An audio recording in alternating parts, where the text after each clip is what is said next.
número 3, versículo 14 y 15. Santo es el Señor. Génesis, capítulo número 3, versículo número 14 y versículo número 15. Santo Jesús. Como recuerdan, estamos estudiando en una serie que hemos titulado Edificando a la Iglesia. En esta serie vamos a ver, hermanos, esas cualidades que hacen diferentes a la Iglesia de Cristo de las demás iglesias que se hacen llamar iglesias de Cristo. Y una de esas cualidades, una de esas características, comenzamos diciendo que era la predicación bíblica, la predicación expositiva. La segunda evidencia no solamente es que esta iglesia de Cristo predica la verdad y ama la verdad, sino que conoce la verdad. Porque la verdad sigue estando ahí en su palabra, pero al no conocerla podemos malinterpretarla, malentenderla, y todo comienza con una mala lectura. Con una mala lectura. Así que en esta segunda cualidad que estamos estudiando sobre la iglesia, lo que pretendemos es dar, hermanos, alguna material o algunas ideas de cómo leer la Biblia a la luz de cómo hacerlo tal y como se revela en las Escrituras. Y como ustedes recordarán, comenzamos poniendo el fundamento que la Biblia revela que ella es, y solamente ella es, la palabra de Dios. Y nuestro Señor Jesucristo nos recuerda que Él es el centro de la Biblia. Dice Cristo a sus discípulos, dice que desde Moisés comenzó a mostrarle en las Escrituras todo lo que las Escrituras de Él decían. Así que la Biblia es la palabra de Dios y Cristo es el centro de la Biblia. Ya esa ya nos da, ¿verdad?, gran idea de cómo leer, estudiar e interpretar las Escrituras. Anoche comenzábamos el final, es decir, la última parte de esta segunda cualidad de la iglesia. Y es ver esta gran historia de la redención en la persona de Jesucristo desde Edén hasta la gloria. Y ese es el tema del sermón de anoche y del sermón de ahora. De Edén a la gloria. ¿Recuerdan lo que vimos anoche? Amén. Bien. Entonces, habiendo recordado eso, vamos a Génesis capítulo 3, versículo 15. Así dice la palabra del Señor. Verso 14, perdón. Y Jehová Dios dijo a la serpiente: por cuanto esto hiciste, maldita serás entre todas las bestias y entre todos los animales del campo. Sobre tu pecho andarás y polvo comerás todos los días de tu vida. Y pondré enemistad entre ti y la mujer, y entre tu simiente y la simiente suya. Esta te herirá en la cabeza y tú le herirás en el calcañar. Pueden tomar asiento, mis hermanos. Gracias por vuestra reverencia a la palabra del Señor. Anoche decíamos y comenzábamos viendo los dos primeros puntos, que es la creación y la caída. El sello de la creación fue la aprobación que Dios daba después que creaba algo, cuando decía que era bueno. Y al final de la creación, al final del día número 6, del sexto día de la creación, Dios dice que todo lo que Él había creado era bueno y en gran manera. ¿Y eso qué significa? Bueno, que toda la creación funcionaba de acuerdo al propósito por el que fue creada.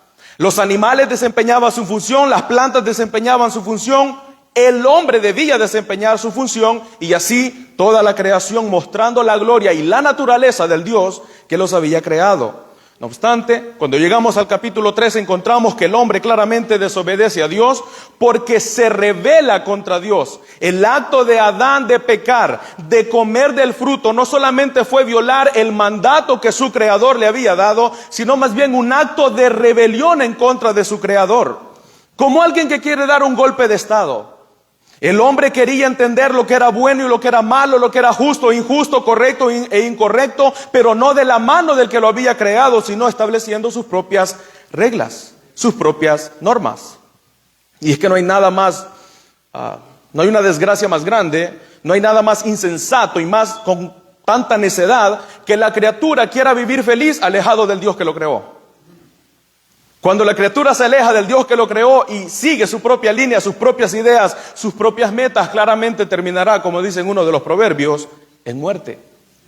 En muerte. Y fue justamente eso lo que pasó. Adán se rebeló en contra de su creador y terminó como heredando a toda la posteridad, a toda la descendencia humana, esos rasgos o esas consecuencias de su rebelión, como lo que vimos ayer. Una separación entre él y su creador. Ya ahora el hombre no puede es incompetente de poder establecer una buena relación con su creador, por lo que huye y se esconde en el jardín. Por otro lado, Dios también toma la iniciativa y tiene misericordia del hombre echándolo del Edén. Porque ahora el hombre ha pecado, ahora el hombre siente culpa y sin arrepentirse, Dios lo echa, lo saca del Edén. ¿Con qué razón? ¿Con qué propósito? Para que el hombre no extienda su mano y toque el árbol de la vida. ¿Usted se imagina que el hombre hubiera tocado el árbol de la vida, hubiese vivido siempre pecaminoso? Gracias a Dios, por su misericordia, no lo permitió y ahora nosotros morimos. ¿Y por qué morimos? Porque seremos revestidos de un cuerpo ya no pecaminoso, mortal, que se enferma, que lucha, que se cansa, sino con uno, hermanos, dice Pablo en 1 Corintios 15, incorruptible. Dios tuvo misericordia del hombre, pero esa relación quedó dañada. También quedó dañada la relación entre el hombre y la mujer. El hombre, inmediatamente después de pecar, Dios lo cuestiona y el hombre culpa a la mujer que Dios le dio. Fue la mujer que tú me diste. O sea, yo soy inocente, la mujer es culpable y todo porque tú me la diste.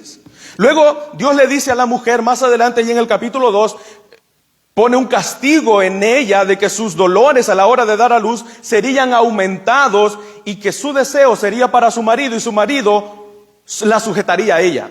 Es decir, esta lucha de poderes se dio desde el principio. Esto no nació en el siglo XX ni en el siglo XXI. La lucha de poderes entre el machismo y el feminismo nació en el jardín del Edén. También hubo una ruptura entre la criatura y la creación. Hasta ese momento la creación era buena en gran manera porque Dios la había creado de esa manera, pero por culpa del pecado, ahora vivimos en una tierra maldita. Por causa del pecado, la tierra se corrompió. Decíamos anoche también que si usted deja un terreno sin sembrarle nada, sin limpiarlo, ahí no le van a nacer jardines bellos, van a ser hierba mala y espinos, porque es una tierra maldita. Romanos capítulo 12, la tierra gime porque espera el día de su redención. Entonces, ¿qué había de hacer Dios después que el hombre habría pecado? Vimos, hermanos, las consecuencias que trajo el pecado a la vida de los hombres después de Adán, después del capítulo 3. Miren la Biblia, yo sé que hablábamos que se dividen de diferentes maneras, Antiguo y Nuevo Testamento, libros históricos, poéticos, proféticos, pero si quisiéramos ser un poquito más bíblicos, diríamos que la Biblia se divide en dos secciones. Los primeros 3 capítulos de Génesis y el resto de la Biblia.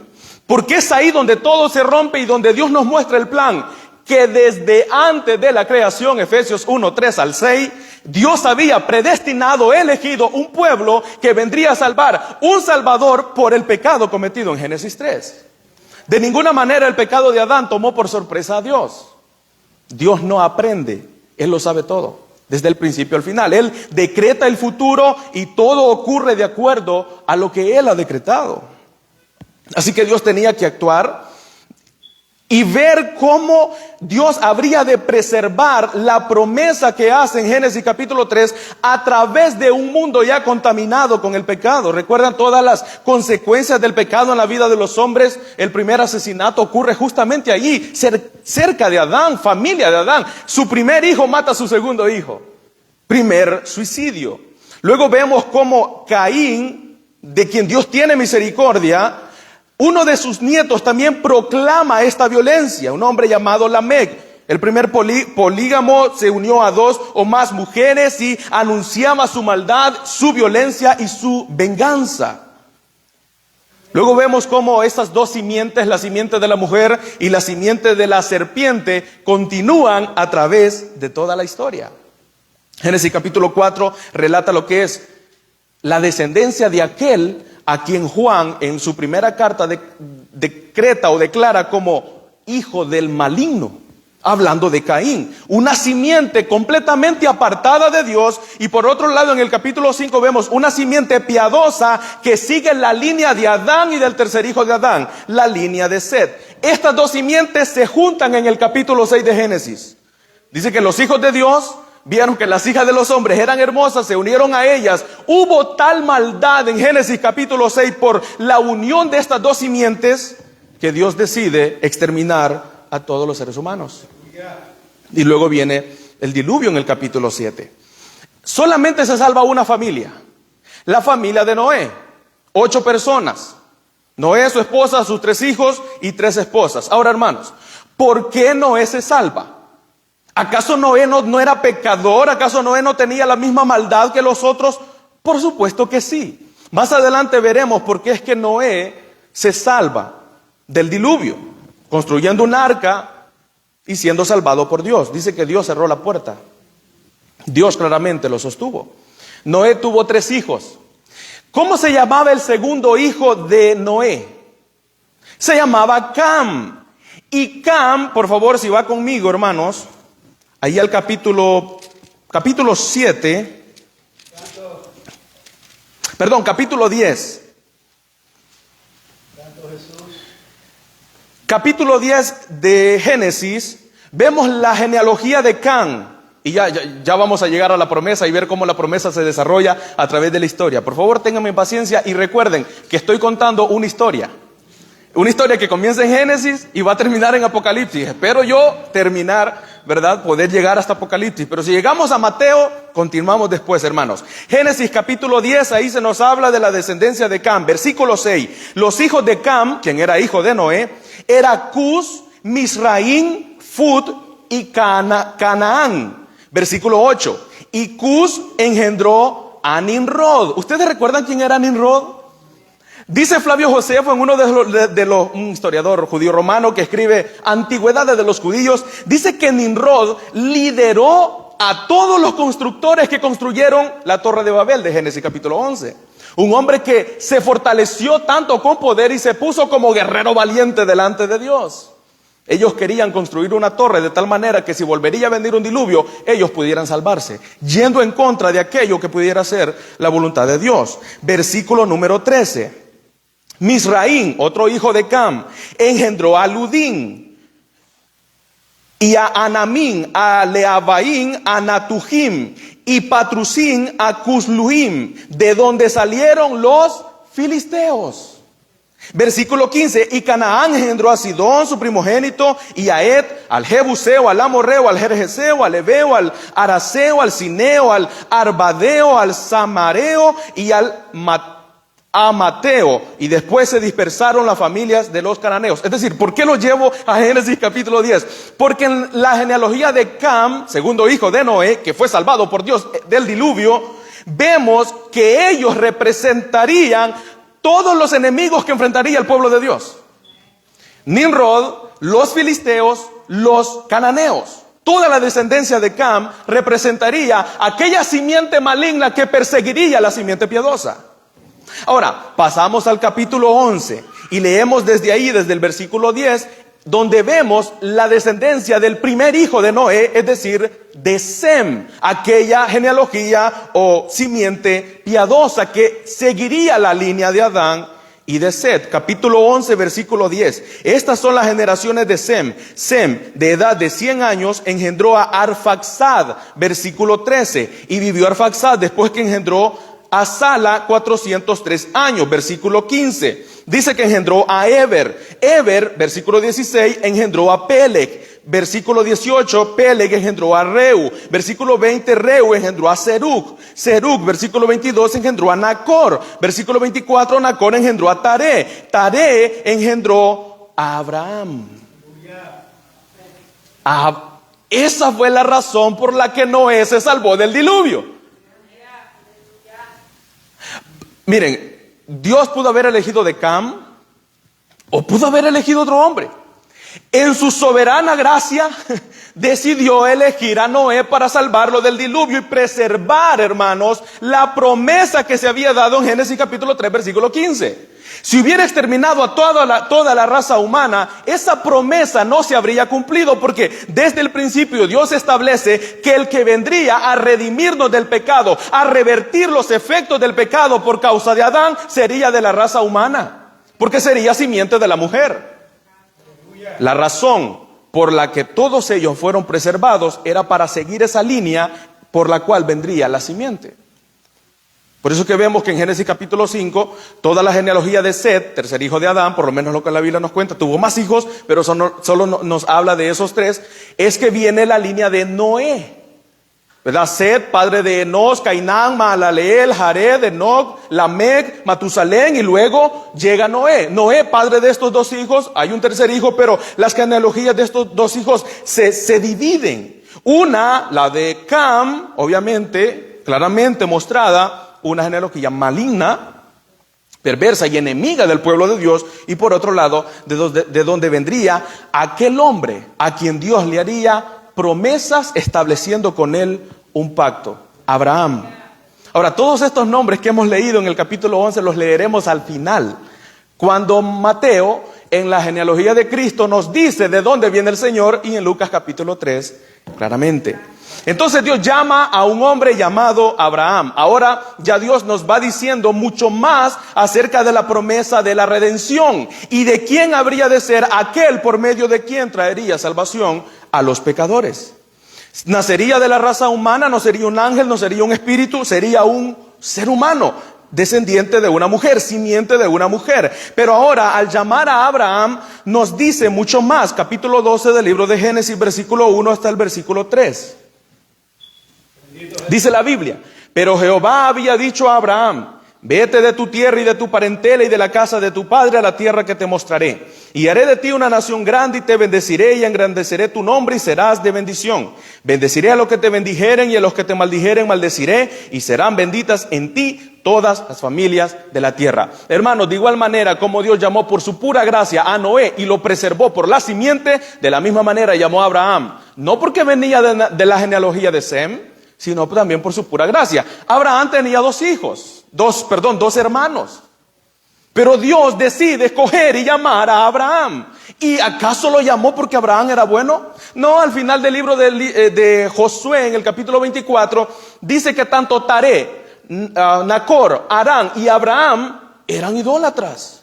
Ellos servían en la tierra de Cruz, al otro lado, sirviendo a dioses paganos. Pero se le aparece un Dios que Abraham hasta el momento no conocía, lo llama y lo bendice, estableciendo con él un pacto y dándole 3 promesas: una nación, una tierra y bendición. Y a través de las escrituras nosotros vemos cómo Dios va cumpliendo todas esas promesas. Por ejemplo, Él le promete una nación. Hasta este momento, hermanos, Abraham ya es un hombre avanzado en edad y su esposa también lo es. Y para que haya una nación, pues Abraham tenía que tener un hijo. Usted que conoce la historia sabe cómo se va desarrollando y cómo Abraham, en un intento de querer obtener la promesa, se mete, ¿verdad?, con una de sus siervas por consejo mismo de su esposa, y nace Ismael. Sin embargo, la promesa no habría de venir mediante los intentos o los impulsos del hombre, en este caso de Abraham, sino mediante la promesa de Dios. Que era que una mujer que era estéril, que no podía tener hijos a sus 90 años, es decir, fuera del tiempo en el que una mujer puede dar a luz un hijo, nacería un hombre llamado Isaac. De Isaac también tuvo 2 hijos, Esaú y Jacob. Y como vemos también en las escrituras, Dios elige a uno antes que el otro. Los 2 gemelos, pero Esaú sale por un lado, Jacob sale por el otro. De Esaú solo sabemos que era el primogénito, que vendió la primogenitura y que fue muy famoso y rico. Sin embargo, la genealogía o la línea por donde vendría la simiente, la promesa de la redención, es Jacob. Y la promesa que se le había hecho a Abraham, que se le daría una nación grande, el pacto que Dios hace con Abraham, ahí en el capítulo 17 le dice: mira los cielos y ve las estrellas, o mira la arena en el polvo, a ver si tú puedes contarla, pues así será tu descendencia. Por lo que a Jacob, nieto de Abraham, nacen 12 hijos y una hija. 12 hijos que luego vendrían a formar las 12 tribus de Israel. Y desde ahí, hermanos, hacer una nación grande. Hacer una nación grande. Así que esta promesa es cumplida a Abraham. También Dios le promete una tierra. Y allí en el capítulo 12, versículo 1, vemos cómo Abraham obedece la voz de Dios. Le dice Dios: vete de tu tierra y de tu parentela y de la casa de tu padre a la tierra que yo te mostraré. Abraham salió siguiendo la voz de Dios. Señor, ¿a dónde? No te preocupes, yo te mostraré la tierra. Capítulo 17. Versículo 7. Y estableceré mi pacto entre mí y ti y tu descendencia después de ti y en sus generaciones, por pacto perpetuo para ser tu Dios y de tu descendencia después de ti. Versículo 6. versículo 8, y te daré a ti y a tu descendencia después de ti la tierra en que moras, toda la tierra de Canaán en heredad perpetua, y seré el Dios de ellos. Primero no nos dice qué tierra, solo que Dios ha de mostrar esta tierra. Ahora nos dice que es la tierra de Canaán. Y la pregunta es, ¿por qué Canaán? ¿Acaso no habían tierras fértiles al otro lado, en el Nilo, en Egipto? Sí, habían muchas más tierras fértiles. Sin embargo, Dios le da esta tierra a Abraham, una tierra que, dicho sea de paso, hermanos, era bastante pedregosa. No era la tierra más fructífera en ese momento. Sin embargo, Dios se la da porque tiene un propósito con ellos. Yo creo que Ezequiel capítulo 5, versículo 5 nos brinda un poco de esa respuesta. Dice, yo sé que lo van a buscar, pero dice Dios, puse a Jerusalén por centro de las naciones. La razón es estratégica, es que el lugar, la tierra de Palestina, estaba en el centro de ese mundo hasta este entonces, en el centro para conectar los tres continentes. De manera que ya también nos dice cuál habría de ser la misión de la descendencia de Abraham al establecerse en la tierra de Canaán. ¿Y cuál habría de ser esa misión? Revelar a todo el mundo que hay un Dios, para que todo el mundo reconozcan a ese Dios, el Dios que ha llamado y elegido a Israel. Dios le da la tierra de Canaán y lo hace posiblemente porque vendría a ser como el jardín, como un nuevo Edén. ¿Recuerdan la relación que el hombre tenía con Edén en el jardín? De la misma manera Dios vendría y habitaría, pero ya no con un hombre sin pecado, sino con un hombre pecador, por lo que se va a presentar de diferentes maneras. En el templo, en una nube, en una llama de fuego, en una zarza y de diferentes maneras en el Antiguo Testamento. Así que Dios le da una nación a Abraham, le da una tierra y también le da una bendición. Y hermanos, la bendición que Dios le da a Abraham, capítulo 12, versículo 2, dice, bendeciré a los que te bendijeren y a los que te maldijeren maldeciré, y serán benditas en ti todas las familias de la tierra. Esa es la misión de la descendencia de Abraham, que todas las familias de la tierra conozcan al Dios de Abraham. Y si la bendición es universal, la tierra también ha de serlo. Es decir, la idea principal de Dios al poner al hombre que ha creado en el huerto del Edén era cuidarlo y labrarlo. Capítulo 1, versículo 28, se les da el mandato cultural. Fructificad, multiplicaos. Es decir, el hombre estaba llamado a que el jardín del Edén, un lugar en el que se encontraba en una comunión perfecta con su creador, se expandiera a través de toda la tierra. Fructificad y multiplicaos, que Adán y su esposa Eva pudiesen llenar toda la tierra de seres vivos a imagen y semejanza de Dios. Ese siempre fue el plan. Ahora Dios, hablando con hombres pecadores, les dice, los voy a poner en esta tierra de Canaán, desde la cual su misión será llenar la tierra del conocimiento del Dios que se revela. Siempre fue la misión, siempre fue el propósito. Por eso que en Romanos capítulo 4, versículo 13, escuchen lo que dice Pablo. Porque no por la ley fue dada a Abraham y a su descendencia la promesa de que serían herederos del mundo. No de un pedacito de tierra en Palestina, sino del mundo. Y ellos, hermanos, lo entendían. Hebreos capítulo 11, versículo 13. Conforme a la fe murieron todos estos, Abraham y sus descendientes, sin haber recibido lo prometido, de que eran herederos del mundo, sino mirándolo de lejos y creyéndolo y saludándolo y confesando que eran extranjeros y peregrinos sobre la tierra. Porque lo que esto dicen claramente dan a entender que buscan una patria, pues si hubiesen estado pensando de aquella de la cual salieron, ciertamente tenían tiempo para volver, pero anhelaban una mejor, esto es, una celestial, por lo cual Dios no se avergüenza de llamarse Dios de ellos, porque les ha preparado una ciudad. Aleluya.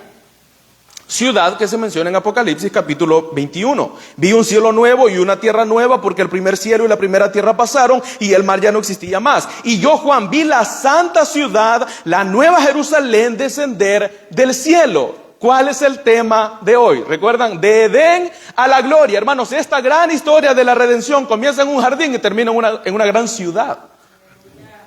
En la ciudad, en la nueva Jerusalén. Así que la misión del pueblo de Israel desde Canaán era poder expandir este conocimiento del Dios de sus padres a través de todas las naciones. Isaías 49:6 dice: pero poco es para mí, dice el profeta hablando al pueblo de Israel, que tú seas mi siervo para levantar las tribus de Jacob y para que restaures el remanente de Israel. También te di por luz de las naciones, para que seas mi salvación hasta lo postrero de la tierra.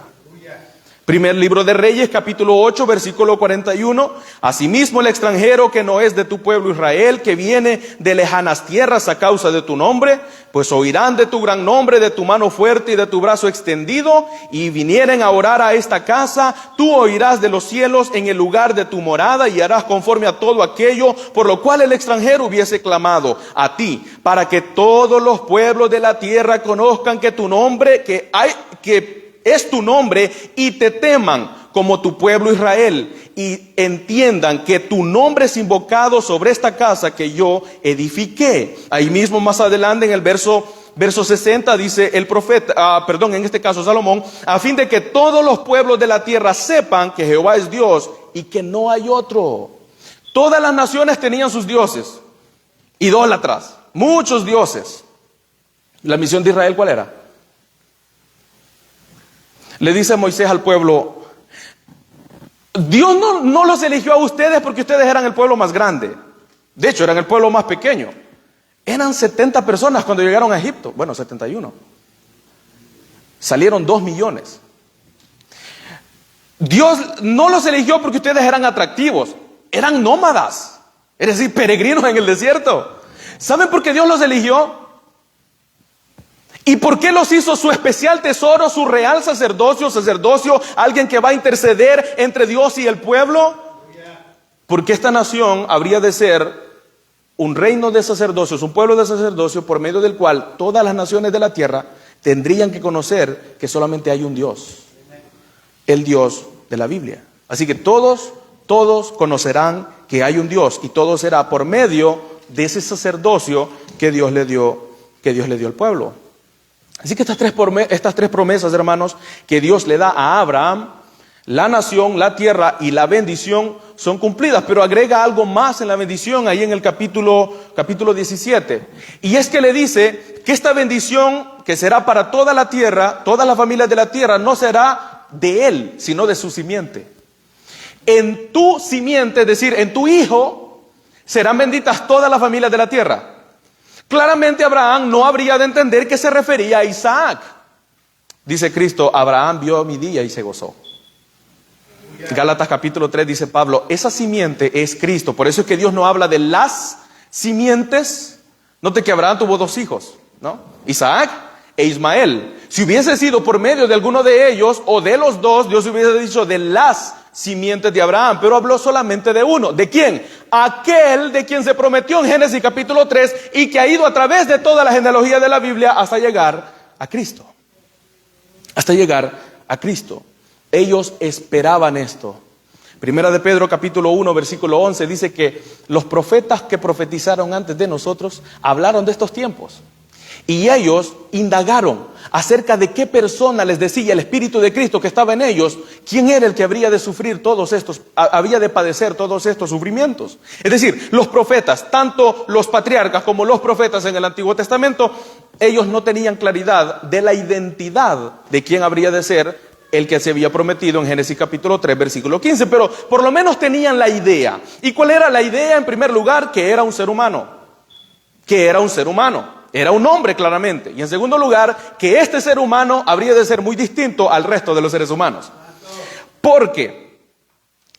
Porque cuando se establece el sistema de sacrificios en el pueblo de Israel, los sacrificios, por lo menos los corderos, siempre tendrían que ser perfectos, sin mancha, sin nada que pudiese encontrárseles para tacharlos como inapropiados para el sacrificio. Cuando Juan está bautizando y ve que viene Cristo, se detiene en medio de la multitud y lo señala y dice: he ahí el Cordero de Dios. ¿En qué estaba pensando Juan?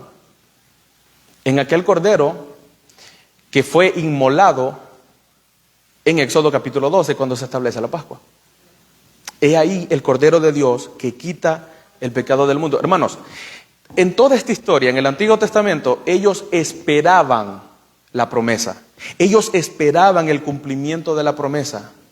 Por eso que en Hebreos dice, al no obtener lo que ellos esperaban, es decir, la promesa, ellos solamente lo saludaban de lejos. Sin embargo, por la fe, ellos lo creían. Mientras tanto, ellos esperaban el cumplimiento de la promesa. Habrían muchas cosas que tendrían que pasar, cosas muy necesarias, hermanos, para cumplir con los propósitos de redención. Por ejemplo, después que Dios establece el pacto con Abraham y le da esta descendencia, la cual vendrá a ser una gran nación, este pueblo es cautivo en Egipto. Y Dios también se lo dice a Abraham, ciertamente tu descendencia morará en tierra extraña. Y eso hasta cierto punto fue necesario. ¿Y por qué fue necesario? Recuerden, el pueblo de Israel hasta este momento era un pueblo nómada, un pueblo peregrino en el desierto, lo cual sería tan difícil que este pueblo creciera. Cuando entra a Egipto de nuevo, entran 70 personas. ¿Y cuántas salen? Alrededor de 2 millones de personas. 2 millones de personas. El pueblo es sacado por Moisés y después de pasar una serie de eventos en las que Dios habría de mostrar todo su poder en Egipto. ¿Recuerdan las 10 plagas en los primeros capítulos del libro de Éxodo? La última de esas plagas fue la muerte del primogénito de todos los egipcios y de sus bestias. Sin embargo, el pueblo de Israel no sufrió pérdida. ¿Por qué? Porque tenían un sustituto. ¿Y cuál era el sustituto? El Cordero Pascual, aquel a quien Juan habría de señalar como el que vendría a redimirnos. Así que cada vez más, ven en la historia, Dios nos va dando más detalles de cómo habría de ser la identidad del que habría de redimirnos. Del que habría de redimirnos. El pueblo sale de Egipto, siendo dirigido por Moisés. Después de pasar el Mar Rojo, llegan al monte de Sinaí, donde se les otorga la ley. Una ley que ha sido dividida en 3 partes: la ley moral, ley judicial y ley ceremonial. La ley moral se resume en los 10 mandamientos y luego la ley judicial y ceremonial se expanden más en los siguientes libros de Levíticos, Números y Deuteronomio. Ahora, la ley ceremonial, ahí mismo en Levítico se establece este sistema, el sistema de sacrificios, y todos los tipos, todas las referencias que nos hablan acerca de Cristo, como Dios establece la nación, les da una tierra, les da una ley, les da un sacerdocio, les da un gobierno dirigido por un rey y les da profetas. Todo esto era necesario porque todas estas cosas que Dios le da a la nación establecida nos hablan acerca de Cristo, dirigiendo y haciendo que el pueblo permanezca con la vista en la promesa del Salvador. Porque estas cosas habrían de ser usadas por nuestro Señor o en el cumplimiento de aquel que vendría a ser el Salvador para una redención completa y perfecta. Es decir, Él tendría que ser rey, sacerdote y profeta. Rey, sacerdote y profeta.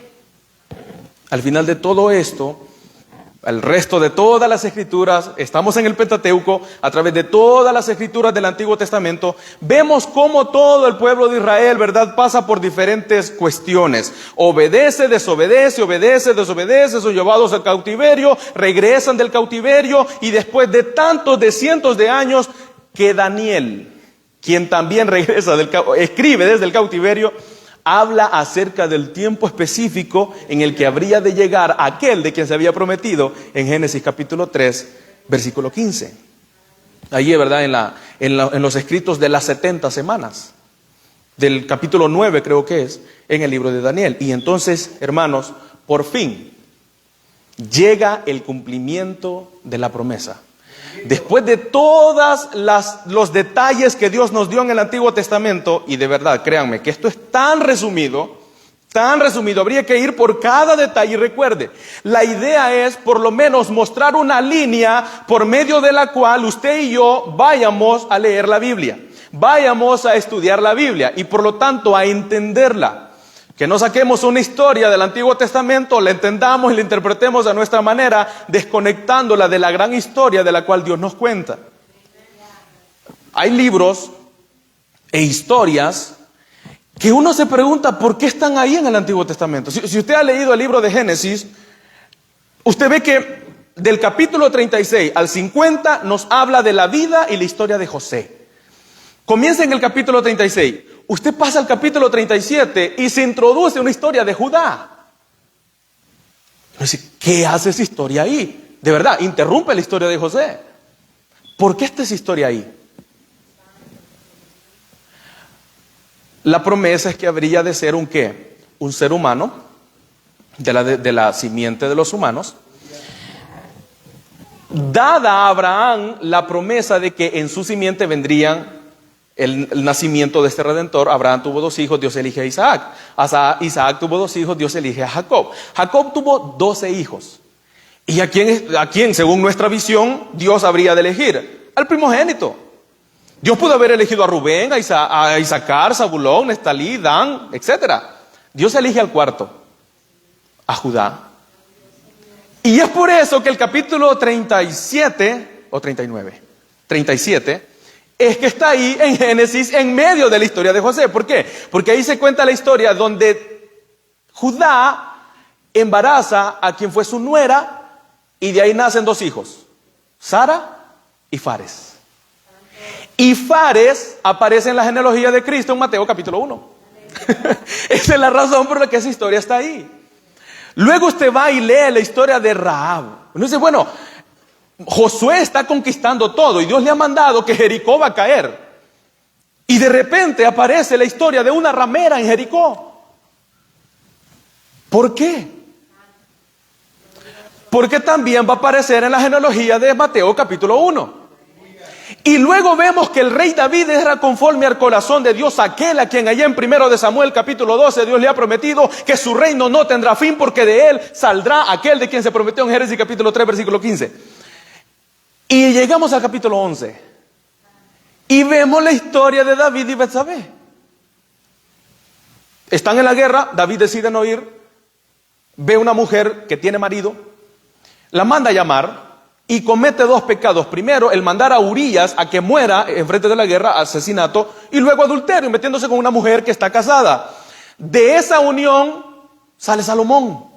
Y tanto la mujer de Urías, que ahora es Betsabé, mujer de David, y Salomón aparecen en la genealogía de Cristo en Mateo capítulo 1. Luego usted va y lee el libro de Ruth. El libro de Ruth, ¿de qué habla el libro de Ruth? Mire, usted comienza a leer el libro de Ruth y bueno, la historia, de Ruth, de Noemí. Llega al final del libro y es un párrafo bien pequeño en el que aparece una pequeña genealogía. Genealogía que va desde Fares, hijo de Judá, hasta David, de donde vendría el Cristo. Razón por la que ese libro está ahí. Y así, hermanos, de verdad, a través de todas las historias, recuerden, cada texto, cada narración, cada historia y cada libro en el Antiguo y en el Nuevo Testamento apuntan a Cristo. Apuntan a Cristo. Así que es con esos lentes que debemos leer las Escrituras, viendo a Cristo en todas ellas. En todas ellas. Se promete acerca de su nacimiento. Génesis capítulo 13 promete que sería de la raza humana. Génesis capítulo 22 que sería de la descendencia de Abraham. Génesis 21:12 que sería de la descendencia de Isaac. Número 24:17 que sería de la descendencia de Jacob. Génesis 10 y Miqueas 5:2 que sería de la descendencia de Judá. Isaías 11:1 que de todas las familias de Judá vendría de la familia de Isaí. Jeremías 23:5 que de los 8 hijos de Isaí vendría del último, de David. Isaías 7:14 que nacería de una virgen. Y en Miqueas capítulo 5 versículo 2 que nacería en Belén. Estas son, por mencionar algunas, de las profecías que encontramos en el Antiguo Testamento acerca de esa promesa que habría de cumplirse en la persona de Cristo. En Isaías capítulo 9 versículo 6 se nos dice que un niño nos es nacido, un hijo nos es dado y el principado está sobre su hombro y se llamará su nombre admirable, consejero, Dios fuerte, Padre eterno, príncipe de paz. Lo dilatado de su imperio y la paz no tendrán límite sobre el trono de David y sobre su reino, disponiéndolo y confirmándolo el juicio y en justicia desde ahora y para siempre. El celo de Jehová de los ejércitos hará todo esto. Esa promesa de que nacería ese niño y de que el hijo sería dado. El hijo no va a nacer, El que va a nacer es un niño. El hijo es dado. Miqueas 5:2, de ti me saldrá el que será Señor en Israel. No, Belén, de ti no saldrá el que será Señor. No, de ti me saldrá. Es decir, lo que nacerá en ti viene de parte mía. Un niño nos es dado, sí, pero un niño nos es nacido, un hijo nos es dado. Y la evidencia de que este es un hijo eterno, la segunda persona de la Trinidad, el Dios que se hizo hombre, Juan 1:1 y luego el 1:14, en el principio era el verbo era con Dios y el verbo era Dios, y luego ese verbo se hizo carne. Es que su nombre de este niño que habría de nacer y que sería dado por Dios sería admirable consejero, Dios fuerte, príncipe de paz, Padre eterno, Padre eterno. Tantas promesas, tantos detalles. Y solamente yo puedo decir qué gran Dios y qué gran plan para redimir a un pueblo que no lo merece, únicamente por su gracia. Tantos pecadores que han sido salvados por este plan. Y el plan de redención, hermanos, dado por Dios, es salvar a todos los pecadores. Él es paciente, esperando que todos se arrepientan. Hechos 17, 28, 29 y 30. Dice que Dios ha pasado por alto los pecados anteriores y manda, es un mandato, manda a todos los hombres en todo lugar que se arrepientan. Cuando vino el cumplimiento del tiempo, según Gálatas capítulo 4, dice Pablo, pero cuando vino el cumplimiento del tiempo, ¿cumplimiento de qué tiempo? De ese tiempo que los profetas anhelaban ver, escudriñando qué persona habría de ser. Cuando vino el cumplimiento del tiempo, Dios envió a su Hijo, nacido de mujer, Isaías 7:14, y nacido bajo la ley. Qué gran Dios y qué gran plan. Terminamos leyendo las dos genealogías de Cristo, Mateo capítulo 1, y les dije que posiblemente no terminábamos. Mateo capítulo 1, porque recuerden el tema, hermanos, estamos del Edén a la gloria, y ahorita estamos apenas en Mateo, estamos viendo el nacimiento, el cumplimiento de la promesa, para luego pasar a ver el final de esta historia. Mateo capítulo 1,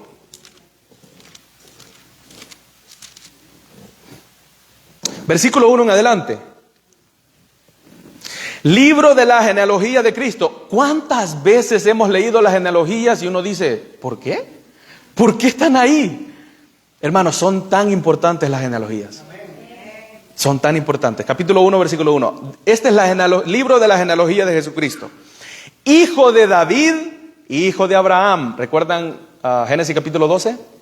Y luego el 17 y luego el 12 de 1 de Samuel a David. Abraham engendró a Isaac, Isaac a Jacob y Jacob a Judá y a sus hermanos. Judá engendró de Tamar a Fares y a Sara. Fares a Esrom y Esrom a Aram. Aram engendró a Aminadab, Aminadab a Naasón y Naasón a Salmón. Salmón engendró a Rahab, de Rahab a Booz. Booz engendró de Ruth a Obed y Obed a Isaí. Isaí engendró al rey David. Y el rey David engendró a Salomón, de la que fue mujer de Urías. Salomón engendró a Roboam y Roboam a Abías y Abías a Asa. Asa engendró a Josafat, Josafat a Joram y Joram a Usías. Usías engendró a Jotam, Jotam a Acaz y Acaz a Ezequías. Ezequías engendró a Manasés, Manasés a Amón y Amón a Josías. Josías engendró a Jeconías y a sus hermanos en el tiempo de la deportación a Babilonia. Después de la deportación a Babilonia, Jeconías engendró a Salatiel y Salatiel a Zorobabel. Zorobabel engendró a Abiud, Abiud a Eliakim y Eliakim a Azor. Azor engendró a Sadoc, Sadoc a Akim y Akim a Eliud. Eliud engendró a Eleazar, Eleazar a Matán y Matán a Jacob. Jacob engendró a José, marido de María, de la cual nació Jesús, llamado el Cristo. Lucas capítulo 3. Santo. Aleluya. Lucas capítulo 3, versículo 23 en adelante.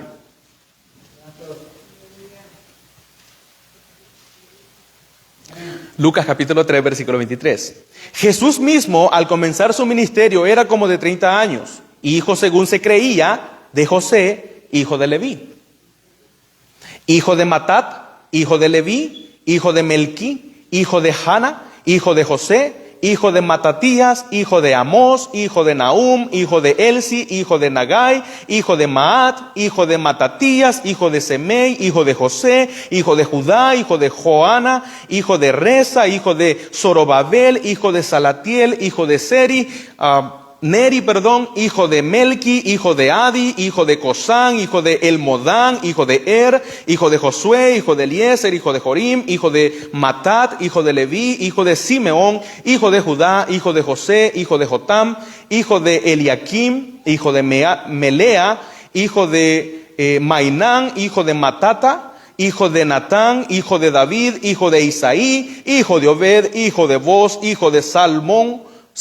hijo de Naasón, hijo de Aminadab, hijo de Aram, hijo de Esrom, hijo de Fares, hijo de Judá, hijo de Jacob, hijo de Isaac, hijo de Abraham, hijo de Taré, hijo de Nacor, hijo de Serug, hijo de Ragau, hijo de Peleg, hijo de Eber, hijo de Sala, hijo de Cainán, hijo de Arfaxad, hijo de Sem, hijo de Noé, hijo de Lamec, hijo de Matusalén, hijo de Enoc, hijo de Jared, hijo de Maalaleel, hijo de Cainán, hijo de Enos, hijo de Set, hijo de Adán, hijo de Dios.